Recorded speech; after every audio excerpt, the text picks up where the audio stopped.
Welcome to 5 Books for Catholics, where an expert selects and explains 5 outstanding books in some aspect of Catholic life, doctrine, or culture. Jane Austen is one of the finest and best-loved novelists in the English language. Catholics can learn a lot from her finely crafted character studies of Regency-era gentry. They are penetrating studies of the subtleties of commonplace virtue and vice. They are also informed by Austen's Christian faith. In an earlier episode, Dwight Lindley picked some books that can help the Catholic reader get the most out of Austen. In the second part of this interview, he discusses some more of these books. Dwight Lindley is the Barbara Longway Briggs Chair in English Literature at Hillsdale College. He has published essays and articles on Jane Austen, George Eliot, John Henry Newman, Gerard Manley Hopkins, Virginia Woolf, and others. He lives in southern Michigan with his wife Emily and their 9 children. You gave some other books for an extended shortlist. The first was one you just mentioned, Jane Austen's Anglicanism by Laura Mooneyham White. Yes. Sure, just a bit about that.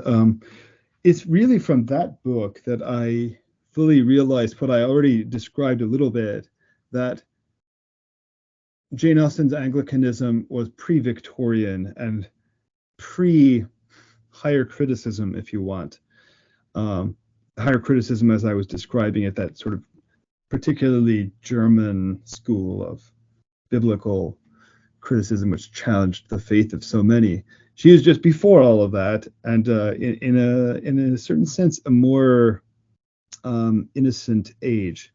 Innocent, not exactly morally innocent, but without any terrific doubts of the epistemological kind that developed later. Okay, so she really works to build that out because she, Mooneyham White, she sees that we tend to misunderstand Jane Austen by applying those later lenses to her, and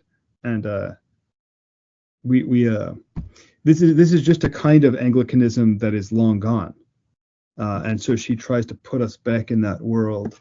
And what would she have been taking for granted? She, that author goes through the kinds of sermons, for example, that Jane Austen's father and brothers were reading and that they were preaching, because she had a clergyman father, clergyman brother. It was just a very clerical family, a very churchy family. So here, what all kinds of what kind of preaching and kind of moral instruction and religious imagination were in the air in that upper middle class Anglican world that she presumed, and this book really fills that out. In addition to her understanding of hierarchy within the church and liturgy, the kinds of prayer. There's an analysis of her prayers, that some of which have been published, and so forth. And perhaps the fact that she came from a family of clerics gave her special insight into the foibles, because she satirizes foolish clerics such as Mr. Collins or snobbish Mr. Elton and Emma, but she also has examples of virtuous clerics such as Edmund Bertram in Mansfield Park or Dr. Shirley in Persuasion. So she sees both sides of the picture. Yes, I think that's right. As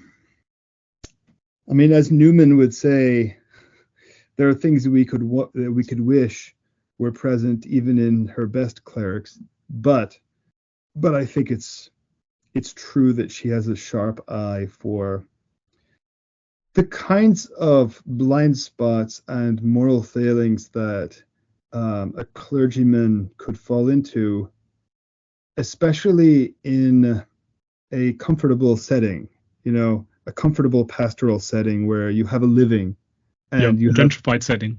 A gentrified setting, but where there are people present who are just taking care of you, Mm-hmm. I actually live in a small town of 8,000 people, and we have one parish in this town. and it's the only parish in the entire county. Um, and so our priest is actually well taken care of in a certain sense, because everybody loves and depends upon him, and it brings him food all the time. I don't know. There's all these things that it's really not to say that it's really comparing apples to apples with an 18th century benefice cleric. But there are some analogies that there are certain kinds of dangers, whatever. So yes, she's very sensitive to that. And you also recommended a memoir of Jane Austen and Other Family Recollections by G. Austen Lee. If I'm not mistaken, he was her nephew. What insights can we gain from this book? Yes, well, this is by her nephew, the son of her eldest brother. And what I like about this book, and what I think is helpful about it, is that it shows us how she was seen within her family. This is a man who kind of goes around and collects all the memories that he can find about her and weaves them all into his narrative of her and a description of her character. And it's just the things that they cared about and admired are different than what we sometimes admire ourselves. And I think that going back and seeing something like this from the period and from within her own family can actually give us a door into her own point of view, her own world, and can pull away some of the blinders we might have to that world. For example, I've already mentioned some of these, so I don't want to rehash it all, but you can see that her family was very deep in Tory politics, and very much presumed it. She was not a particularly political person, but everyone around her sort of had a sort of kind of traditionalist mindset about politics, culture, hierarchical order, both in the church and out of it. These kind of unquestionable strata of society, which are present and important, and have the wisdom of the ages built into them, she would have said. You can see all of that in the way that her nephew narrates her life. Also, you see just the degree to which Jane Austen, was defined by her family and her devotion to her family and her family relationships. Her letters were largely written inside of her family, and her family members were just the most important people in the world to her. There's also a good description in this book of her religious. Everyone always mentions there are a few different memoirs in this book that I mentioned, and each family member, they're all from family members, each of them mentions her faith and her piety, but they mention it as something that was always present without being heavy-handed, and that is always important, especially at the end of her life, but which she didn't, which really comes in at the margins, I guess. So we see all of that. So earlier you mentioned on that Jane Austen is a type of Aristotelian novelist. Yeah. From this memoir, she seems also to be a sort of Burkean by osmosis. Yeah, I think that's true. I think she was very Burkean in the sense we get from his book on the French Revolution, where she had a kind of dyed-in-the-wool appreciation for tradition and for the ways in which society and the ways in which society presumed upon natural law and these sort of received opinions of the ages which had carried wisdom. That was definitely all very natural to her, I think, or second nature to her, let's say. And finally, there is Jane Austen and Her Art, which was published in 1939 by Mary Lascelles. This book is a classic in Austen scholarship and was considered groundbreaking at the time because of its detailed historical scholarship and literary criticism. Why have you chosen it? Does it stand the test of time? Oh yes, I think it's actually gotten better with time. Partially because I think some subsequent scholarship has gotten too highfalutin and too overcomplicated in a certain sense. What I like about Lascelles is that she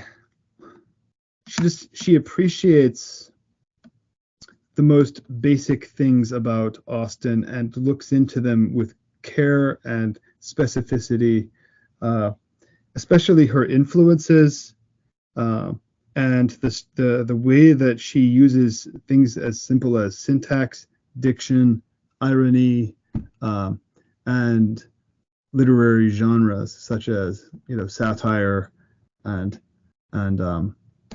wit and things like this to make the worlds that she's imagining.